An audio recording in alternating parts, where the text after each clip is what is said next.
Hey, what's going on, guys? It's Jack.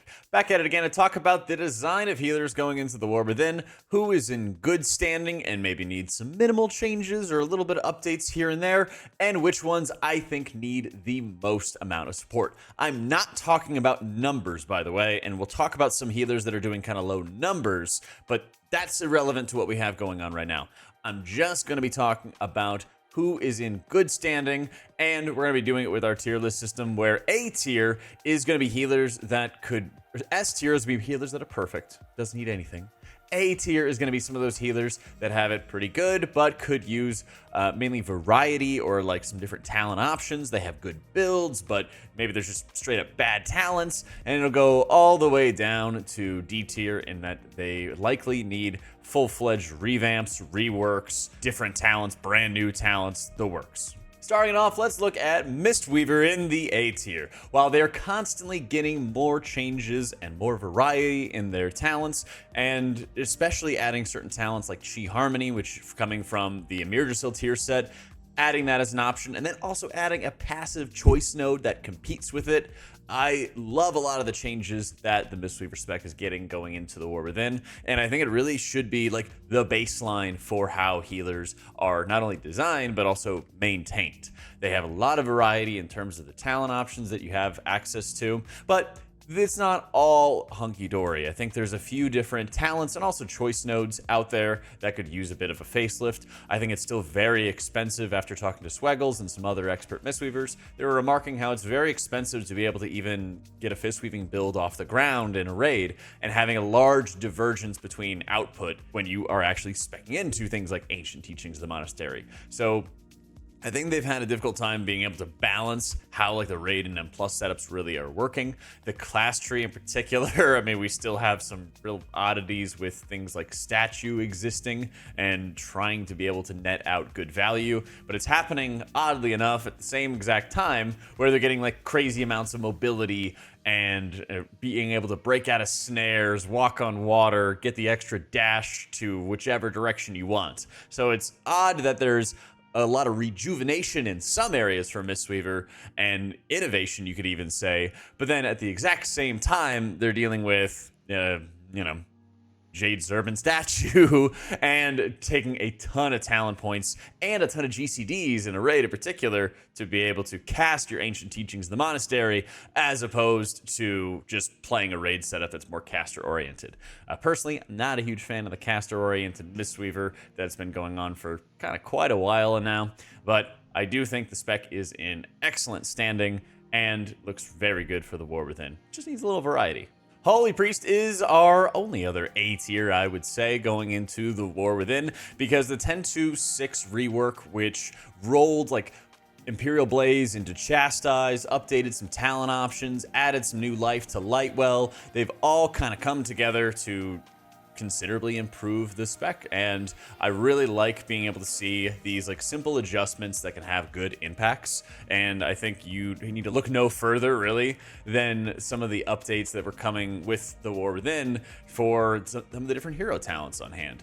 I think that they've continued to make iterations on Oracle, and even though it isn't people's favorite, the latest updates for it are making it quite a lot better, especially for Holy Priest, because of the amount of prayer of mending output that can be increased by some of the talent options that Oracle is giving you.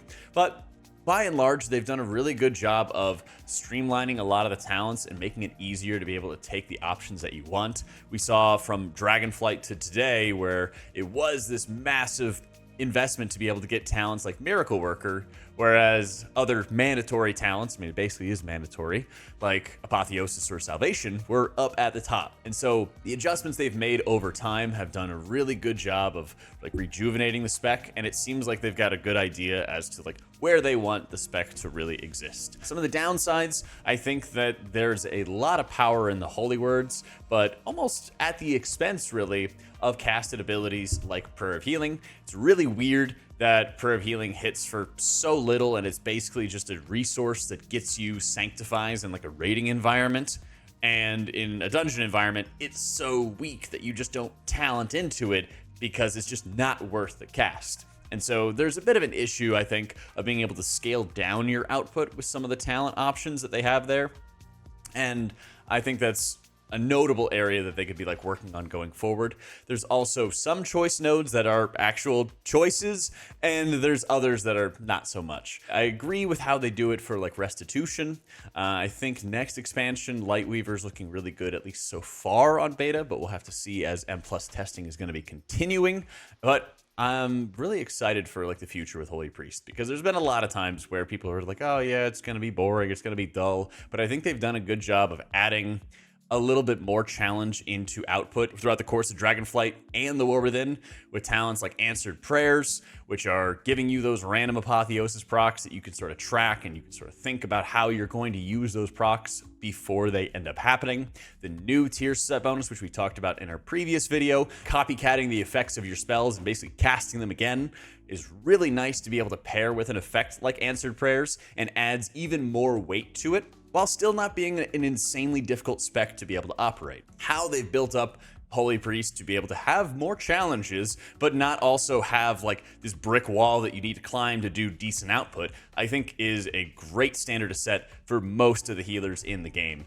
And I think that Holy Priest going into the War Within is looking quite nice. And again, to reiterate, if you're skipping around and jumping around, this is not about tuning. It's not about the numbers. If you heal a lot in beta, it doesn't matter. Not what I'm talking about. Preservation Evoker is one of the highest output healers on beta right now, but I'm talking about design. And some of the issues that my conversations with some of the Preservation Evoker experts like UT, thank you so much for the help on this one, is really just about talent options and how they're making some of the hero talents work with the rest of the spec.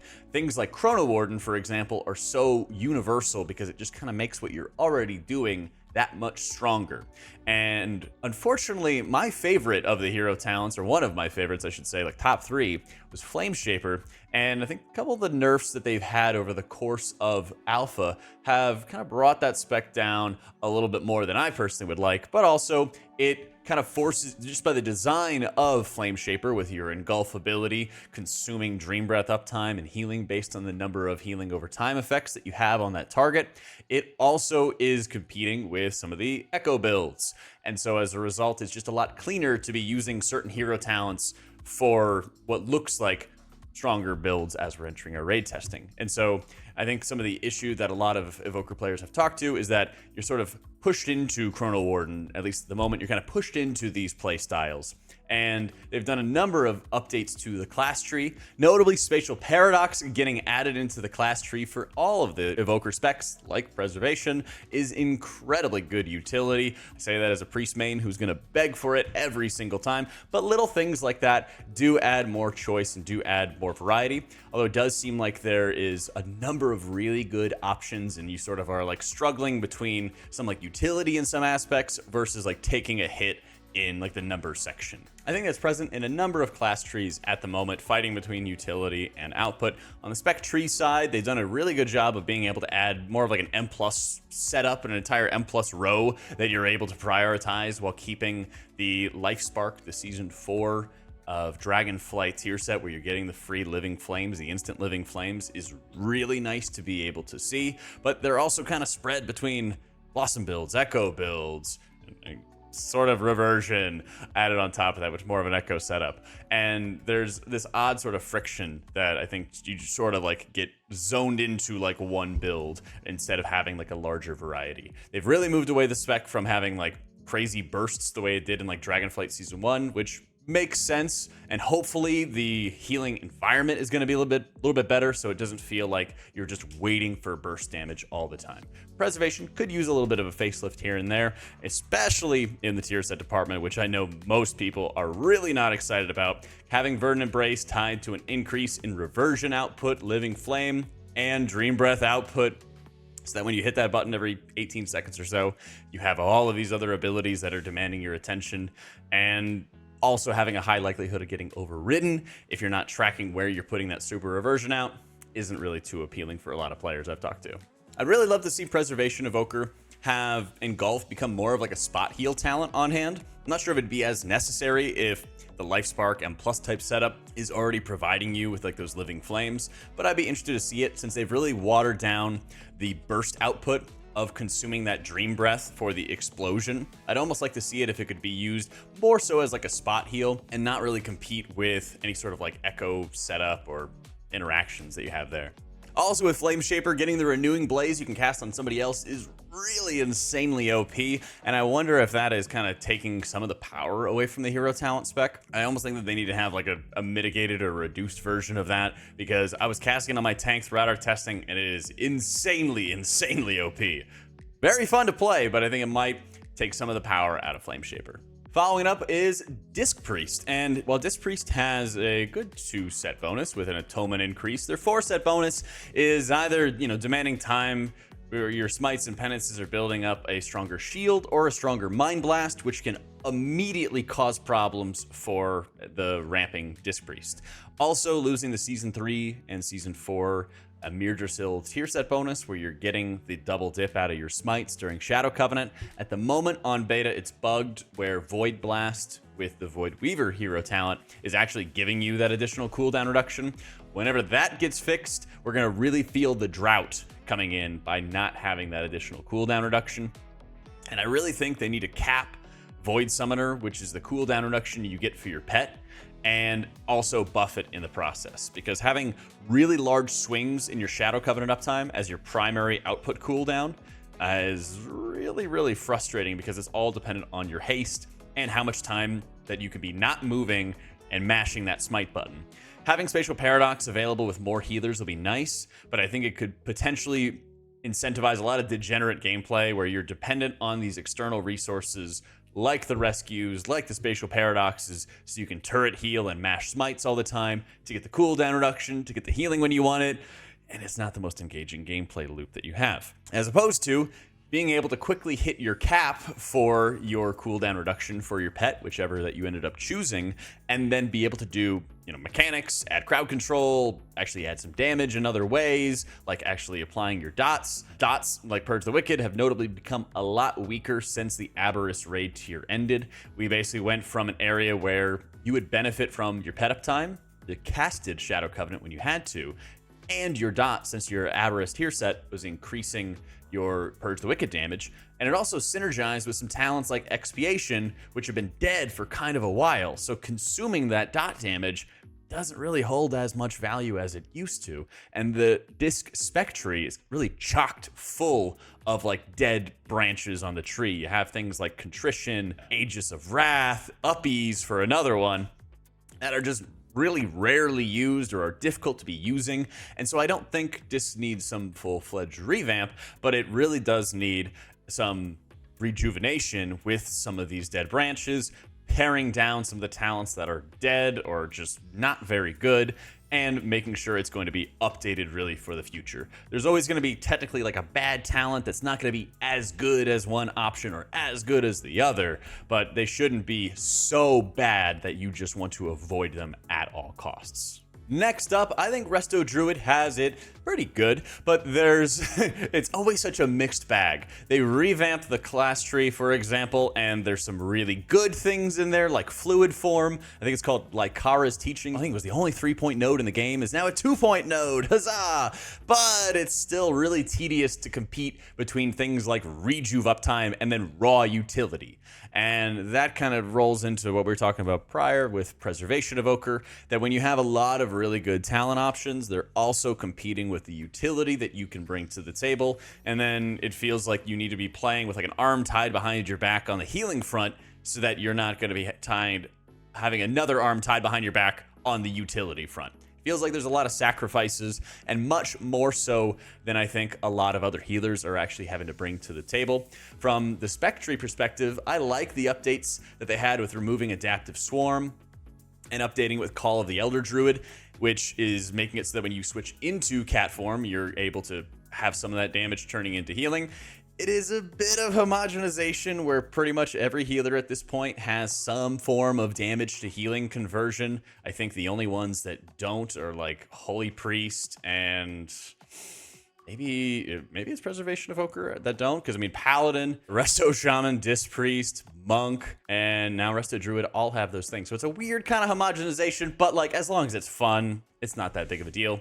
I do think that the hero talents are both pretty mid in terms of like their gameplay interactions. It seems like with Keeper of the Grove, you can just mash a bunch of treants and raid and burst for a bunch of healing with stacking all of your cooldowns and modifiers together. Huzzah. But when it comes to a dungeon environment, it is difficult to really feel a tangible difference when I'm playing. Besides, oh, hey, like there's an extra petal, and hey, I like covered this guy in like an evil root, and now I dealt some more damage. It doesn't actually feel when you are pressing those buttons like you are taking some special hero talent or another. It's very much one of those things you sort of like notice on your breakdowns, or you notice you do a bit more healing because it's better for that situation. But they don't actually do a really good job, I think, of capturing the fantasy, or the vibes, really, you could say, of having those hero talents in place. Also, from a variety perspective, they've really forced Druid into this situation of Grove Guardians, and then they just kept on running. They kind of ignored all the feedback of like people who did not want to play that play style, people who did want to lean more heavily into Flourish as they had previously. And it was an odd situation where they said, we're going to force, this new brand of play style. Here's how it is. Here's how it's going to work, rather than trying to build something that's a bit more synergistic, or something that can exist in tandem with Grove Guardians, like Mistweaver has been kind of attempting to do. I know it's easy to say and hard to do, since I just had a moment where I was talking about Mistweaver struggling to have a melee build in a raid environment without sacrificing too much, but I think it is a worthy goal that they should at least be pursuing, or at least talking to the community about adding. Next up, let's have Resto Shaman, and I'm going to put it in C tier with an asterisk, okay? From my testing with Resto Shaman, it is night and day difference between playing Totemic Shaman and playing Farseer Shaman. Totemic Shaman, of course, giving you the Surging Totem with a 24 second cooldown to apply your Healing Rain, have it auto bounce every couple seconds to a pile of players. And I know there's some bugs with it right now where it's jumping to like Guardians, it's focusing on like that one player that's taking some damage out at range, but let's assume for a moment that it's going to work mostly right, okay? Follow me on this journey. Because one of the big things with Totemic Shaman is it feels like it's sort of a mini rework for the Spec, with how your totems are actually casting chain heals for you. So one of the talents that you're getting out of Totemic Shaman is that your Mana Tide, Healing Tide, Spirit Link Totem, and your Cloudburst or Healing Stream Totem are casting full strength chain heals that are benefiting from Tidal Waves, Tidebringer, High Tides, the works, right? All of these modifiers that you have on hand. So the Spec lives and dies by your chain heals, and then you can have the totems take over and cast a lot of these for you, so that you're naturally casting these totems anyway, taking advantage of them anyway, and then they're also casting these spells, saving you mana, resources, and all that. That being said, it feels like it's a mini rework in that it streamlines the Spec, rolls effects into each other that is usually done in the Spec tree. And so the problem with this is that if there's ever a moment where Farseer is overtuned or just a little bit better, then you have the pressure of having to maintain your Healing Rain on your own again, having to constantly be playing around your Unleash again, and then you have all this setup, and it's almost like Season 2, like Disc Priest, of like stacking all these modifiers on top of each other before you actually can heal. Whereas Totem Shaman, you just feel like you can freely heal whenever it happens. And so from like a vibe and interest perspective, Resto Shaman feels great when you are playing Totem Shaman. But if there was ever a reason why you wouldn't be playing it, it feels like you are walking through quicksand, just trying to maintain your regular abilities, much less using your utility, or if you were in dungeon and you wanted to add some damage or something along those lines, it feels so much slower to be playing with Farseer, and that much more frustrating. I think that the Spec also has just lost a bit of its luster when it comes to some of the talent options and like variety that you have on hand. I remember playing Shaman in Shadowlands where you're having Primordial Wave feel like a beefy, large cooldown, and you kind of have this curse of getting all of these cooldowns rolled into each other with Dragonflight talents, kind of like what Paladin has, where everything feels just kind of watered down in the process. Shaman, especially throughout all of Dragonflight, was getting all of their cooldowns nerfed constantly, to the point where it doesn't really feel special to have these abilities anymore. And now you're just sort of having a steady sort of like trickle of healing without having the option to be able to burst for higher output whenever you needed it. And I think that Totem Shaman kind of covers a lot of the issues, which is nice. But if there's ever a moment where that gets taken away from you or moved on or nerfed or something, then it kind of lays bare the rest of the issues, at least that I personally have had with the spec for quite a bit of Dragonflight. And lastly, it's time to talk about Holy Paladin. Holy Paladin is going to be in our lowest rating, and for this, I think the spec needs a full-fledged rework. I think that they need to be deleting talents, adding new ones, reordering the talents, like the works, okay? A lot of this is focused on the spec tree, but there is a decent amount in the class tree. I think it's called Strength of Conviction, where your spenders are increased if you're standing inside Consecrate. I absolutely hate with every fiber of my being. It's like dropping a personal healing range just to do output, like a 20% increase on my spenders. My God, I hate it. But furthermore, they have consistently, ever since the Season 2 rework for Holy Paladin, they added a large amount of cooldowns. They added Tears Deliverance, they added Daybreak, and they've consistently nerfed so many of those effects, either nerfing Holy Shock directly, which is diminishing the, I think it's called Rising Sunlight, the triple tap Holy Shocks that are coming after you Daybreak. They've nerfed Glimmer, which is, of course, nerfing Daybreak, and they've nerfed Tears Deliverance repeatedly, both in the buffs it's providing and the output that it's providing. And so they have taken a pizza with, like 6 slices in it, and they've made it into an extra large pizza with like 12 or 15 slices, right? But they made the pizza bigger. They made the output larger in Season 2 of Dragonflight. Then they just kept shrinking it back until it was a normal size pizza again. But now there's just so many slices that nothing actually feels tangibly strong or good. You're constantly jumping between one cooldown and another to be able to do output, to the point that it feels like if you are playing properly, you're just always in some cooldown or another, and if you're outside of a cooldown, somebody's gonna die because your output is just rock bottom. There's been so many times over the years where Paladin players, and I'm talking about like 10, 12, 15 years of time, where people have said, hey, I feel so powerful in wings, but I do no output outside of it. And this is like all the Paladin specs, by the way. And they have talked about it for eons at this point. And the monstrosity that they built in Season 2 was good when the pie was large, when the pizza was large. But now that it's shrunk through their nerfs, it now feels like none of your abilities are really that special. Now, the tuning for Paladin is notably low on beta, like some of the other healers, but even if they make the pizza larger, it's still the same problem of rotating through cooldowns constantly, almost like you're like, I don't know, a healer that's in like a fighting game or something like that, where you're just like Doomfist, where you're like playing around a cooldown. Oh, no cooldowns, just AFK in the back, right? A bright side with Holy Paladin is their hero talents. They actually have some really fun hero talents that do a great job of encouraging the fantasy of what it means to be a Holy Paladin, exuding beams of light all over the place, or chucking shields and swords to your allies to enhance them in battle. It actually feels both thematic and fun to be able to play with.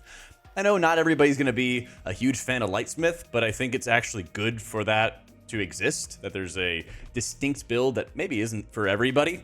But that being said, it feels really bad in particular to manage something like Lightsmith when you have all of these other cooldowns that you're needing to be able to juggle. It's a little annoying having to like balance between using your Prism like constantly to make sure you're spreading around your Dawn Lights as Herald Paladin, but the fact that it's sort of streamlined, that you always have a spender to follow up with it thanks to the Divine Purpose proc, feels good. The healing over time of Eternal Flame feels pretty decent. It could be a little bit better, right? But I think that if they actually are doing a good job of pruning down some of the cooldowns, making sure that they are adding, really, by subtracting, so that you have less cooldowns, but they feel more meaningful to press, this could be huge for Paladin and how it builds synergy with the hero specs. I really think that the spec with Tears Deliverance, Daybreak, Blessing of Summer, I think should absolutely get removed. It needs some kind of support to be able to pare down cooldowns, or really just to separate it. You know, they don't have to just start hammering out deleting abilities, but rather making them options and choice nodes so that you are choosing between a cooldown or another. And so that you can take some synergistic cooldowns like Daybreak and Divine Toll together very easily. But Tears Deliverance might be locked behind some of the more caster-oriented talents. And it's not increasing the output of things like Holy Shock, and it's only increasing the output of like Holy Light and Flash Heal or something. And it's only oriented towards those caster abilities and only incentivizing you to cast those abilities, right? They've gone off and on Avenging Crusader a million times. Personally, I think it's kind of homogenizing the damage to healing aspect. I don't know how other Paladin mains feel. This is just a personal opinion on that one. If you guys like it, so be it. But I think there's too many healers already that do this damage to healing kind of shenanigans. And I don't think that adding more to the equation really makes Paladin feel more unique. There's been a number of times where just being in melee with quick casting spells and some incentive to use, Crusader Strike to build resources is nice. I think that they could also get away with just getting rid of Holy Power in its entirety, and then tying all 3 spenders to some lengthy cooldown, but actually making them feel strong by comparison. I don't know. There's many different ways to be able to do it. There's many different ideas that I'm sure the community has, that Blizzard has, but I think what we can all agree on is something has to change for the War Within, for the Spec. Because maybe it's going to be overtuned and you feel like you're playing button bloat, but at least you're doing great healing, or you're not going to be the top dog and you're going to just be pushing a billion buttons to maintain some mid output and bring Devotion Aura to your team. That doesn't sound too enticing in either of those cases. What I know is something needs to change, and Blizzard needs to be able to get on this because the War Within is coming very soon. So if you're enjoying this video, let me know what your thoughts are on which of the healers do or do not need the most support, and let me know what y'all think in the comments down below. Thank you so much to our Patreon subscribers, our YouTube members, Twitch subs, all of the works who are keeping this content going. Thank you so much for watching, guys. I hope you all enjoyed it, and I'll catch y'all next time.